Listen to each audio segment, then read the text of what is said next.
Godina Arsii Baatti Waboon Zoonii Kibba Bahaa Oromiyaa tarkaanfii ilaalessaa diina irratti fudhateen injifannoo argachuu beeksise.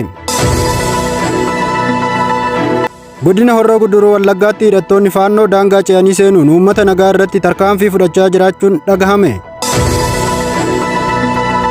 Godina Matakkalitti humnoonni mootummaa maqaa sakattaa addaa gaggeessina jedhuun uummata jumlaan qe'ee irraa buqqaasanii turan tajaajilli dhaabbilee hawaasaa hundi irraa cufamuun gabaafame.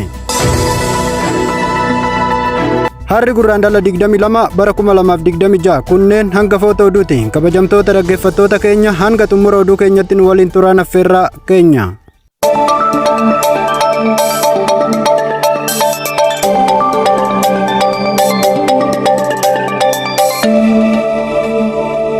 Humni bilisummaa Oromoo Waboon godina Arsii Bahaa keessatti loltoota diinaa irratti tarkaanfii fudhachuu isaa beeksiseera. Tarkaanfiin kun zoonii Kibba Bahaa Oromiyaa aanaa Jajuu ganda Habulee muka gurraachaa bakka addaa Habulee jedhamutti Gurraandhala 21 bara 2026 fudhatamuun ibsameera. Akka odeeffannoon moonaa qabsoo irraa argameef hoomsuutti humnoonni mootummaa maqaa sakattaa Waboo jedhuun socho'aa turan uummata naannoo sanaa hiraarsaa fi miidhaa adda addaa irraan gahaniiru. Haal kanaan Waboon tarkaanfii ilaalessaa irratti fudhachuun du'aa fi madoon adabuu isaa himeera.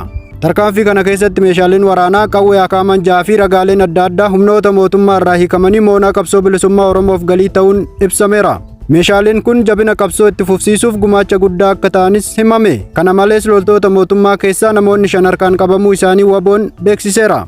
Warreen qabaman kunneen mirga booji'amaa isaanii akka eegamu taasifamee gara maatii isaanii deebi'anii akka galaa jiran dhagahame.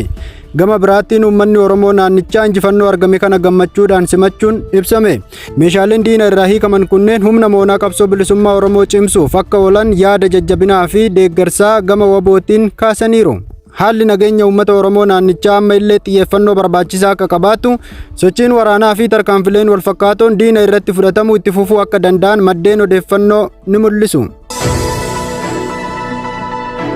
Godina Horroo Guduruu Wallaggaa aanaa Abee Dongorootti haleellaan humnoota finxaaleeyyii faannoo uummata Oromoo aanichaa irratti jabaachuu jiraattonni ibsan.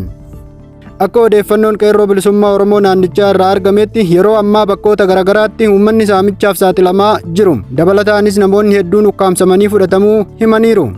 Keessumaa uummanni gara gabaa Tulluu Waayyuu deemaa turan konkolaataan isaanii dhaabsifamee saamamuu isaanii eeran. Haala kana keessatti konkolaachisaa fi namni biraa tokko humnoota hidhatan kanneeniin ukkaamsamanii fudhatamuun isaanii ibsameera. Ganda Walagee jedhamutti haaluma wal fakkaatuun konkolaataan karaatti dhaabbachuun uummata irraa qabeenyi saamamuu jiraattonni dubbataniiru. Kunis sochiin hawaasaa fi daldalaa naannicha irratti sodaa guddaa uumaa jira. Torban darbe keessa ganda Daabbis jedhamutti maanguddoon qonnaan bulaan tokko ajjeeffamuu jiraattonni ni himu. Ajjeechaan kun hawaasa naannichaa keessatti gadda guddaa fi sodaa uumeera. Kana malees guyyaa 2 dura waajjirri bulchiinsa ganda Daalachoo jedhamu humnoota finxaaleeyyii faannoon barbadaa'uu isaa mandeen naannichaa eeraniiru. Akka odeeffannoon qeerroo bilisummaa Oromoo naannichaa irraa argametti humni mootummaa naannichaa gara kaabaatti kaafamuu isaa hordofee gareen hidhattoota saamicha raawwatan kanaa heddumminaan gara godinaalee Wallagga Bahaa fi Horroo Guduruu Wallaggaatti bobba'aa jiraachuun isaanii himameera. Kunis hanqina nageenyaa fi sodaa guddaa uumuun isaa ibsamaa jira. Hawaasni naannichaa nageenyi isaa akka eegamuuf yeroo ammaa xiyyeeffannoo guddaa akka barbaadu sagalee isaanii dhageessisaa jiru. Godina Matakkalitti humnoonni mootummaa maqaa sakattaa addaa gaggeessina jedhuun uummata jumlaan qe'ee irraa buqqaasanii turan tajaajilli dhaabbilee hawaasaa hundi irraa cufamuun gabaafame. Godina Matakkalaanaa Dibaaxii manneen barnootaa 10 cufamuun barattoonni barnoota irraa addaan citanii jiraachuun himame. Akkasumas buufanni fayyaa tokko hojiin ala ta'uu isaa hawaasni naannichaa ibsaa jiru. Haalli kun sochii hawaasummaa fi tajaajila bu'uuraa irratti dhiibbaa guddaa geessisaa jiraachuu maddeen odeeffannoo ni mul'isu.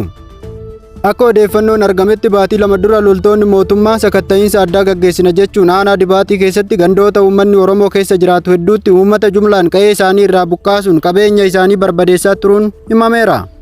Haalli kun jiraattota hedduu qe'ee isaanii irraa fageessuun jireenya isaanii rakkoo hamaa keessa galchuun ibsame. Gandoota aanaa kanaa keessatti manneen barnootaa guutummaatti cufaman keessaa mana barumsaa Dammaddis, Coqorsa Goongoo, Geeshee, Sobboo Siree, Daalattii, Bofoo, Calliyaa, Daalee, Tuskii Gambeellaa fi kanneen biroo akka keessatti argaman eerameera. Manneen barnootaa kunneen cufamuu isaanii hordofee barattoonni barnoota isaanii addaan kutuun maatii isaanii waliin buqqa'anii bakka garaagaraatti rakkina keessa jiraachuu jiraattonni ni dubbatu. Baay'een isaanii bakka qubannaa dhabanii daandii irraa fi haala mijataa hin taane keessatti argamuun isaanii ibsameera. Rakkoon kun tajaajila fayyaa irrattis mul'ateera. Buufanni fayyaa Tuskii Gambeellaa jedhamu cufamuun hawaasni naannichaa tajaajila yaalaa dhabuun rakkoo guddaa keessa seenuu ibsaniiru. Kunis daa'imman, dubartoota ulfaa fi maanguddoota irratti dhiibbaa hammaataa geessisaa jira jedhame. Jiraattonni aanaa Dibaaxii haala amma jirrutti qaamoleen dhimmi ilaallatu furmaata itti kennuuf wanti jedhan tokko akka hin jirre dubbatu. Barnoonnii fi tajaajilli fayyaa bu'uura jireenya hawaasaa waan ta'eef cufamuun isaanii dhaloota irratti miidhaa yeroo dheeraa akka fidu hubachiisaniiru. Haalli nageenyaa fi jireenyi uummata buqqaatota Matakkal yeroo ammaa xiyyeeffannoo fi deeggarsa hatattamaa akka barbaadu ibsameera. Kabajamtoota dhaggeeffattoota keenya oduun har'aaf qabnu kanuma. Waan nu dhaggeeffattaniif guddoo galatooma. Hanga qophii birootiin walitti deebinutti turtii gaarii qabaadhaa.